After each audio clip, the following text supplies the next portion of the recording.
തെരഞ്ഞെടുപ്പ് പ്രചരണം ആരംഭിക്കുന്നത് പാണക്കാട്ട് നിന്ന് അനുഗ്രഹം തേടിയാവണം എന്നത് തന്നെയാണ്.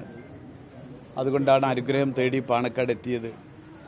സാദിഖ് അലി തങ്ങൾ ഇന്നലെ ഹജ്ജിന് പുറപ്പെട്ടു. അതിനു മുൻപ് തങ്ങളുമായി സംസാരിച്ചിരുന്നു.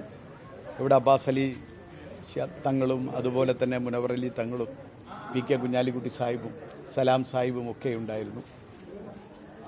ഒരു നല്ല ഒരു പടയൊരുക്കത്തിന് പുറപ്പെടുമ്പോൾ ഇവരുടെയൊക്കെ അനുഗ്രഹാശിസുകൾ ഉണ്ടാവുക എന്ന് പറയുന്നത് അത് വലിയ ശക്തിയാണ്, വലിയ കരുത്താണ്.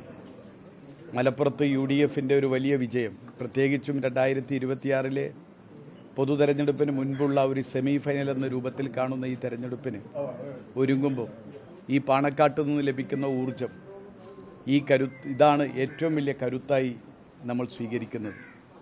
അതുകൊണ്ട് തന്നെയാണ് തെരഞ്ഞെടുപ്പ് പ്രചരണത്തിൽ ഇറങ്ങുന്നതിന് മുൻപ് അനുഗ്രഹം തേടി ഇവിടെ പാണക്കാട് എത്തിയത്.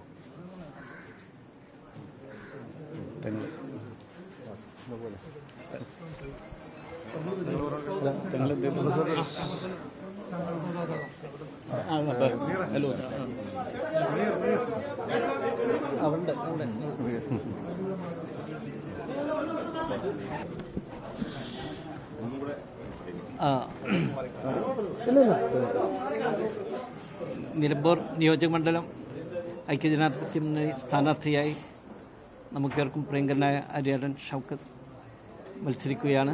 UDF ഒറ്റക്കെട്ടായി ഈ തെരഞ്ഞെടുപ്പിനെ നേരിടുകയും ഇടതുപക്ഷ ദുർബലത്തിലൂടെ ഒരു വലിയ ഒമ്പിച്ച ഭൂരിപക്ഷത്തോടു കൂടിയുള്ള ഒരു വിജയമാകും.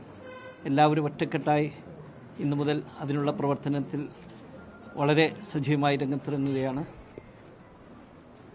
അത് UDF നേതാക്കളൊക്കെ ഇന്ന് നിലമ്പൂരിൽ വൈകുന്നേരം ഒരുമിച്ച് കൂടി എല്ലാവരും ഈ ഒരു തെരഞ്ഞെടുപ്പിനെ ഒരു വലിയ ജനങ്ങളുടെ ആ ഒരു ഇടതുപക്ഷ ദുർബലത്തിനുള്ളൊരു വലിയൊരു സന്ദേശമാക്കി ഈ വിജയത്തെ യാഥാർത്ഥ്യമാക്കും.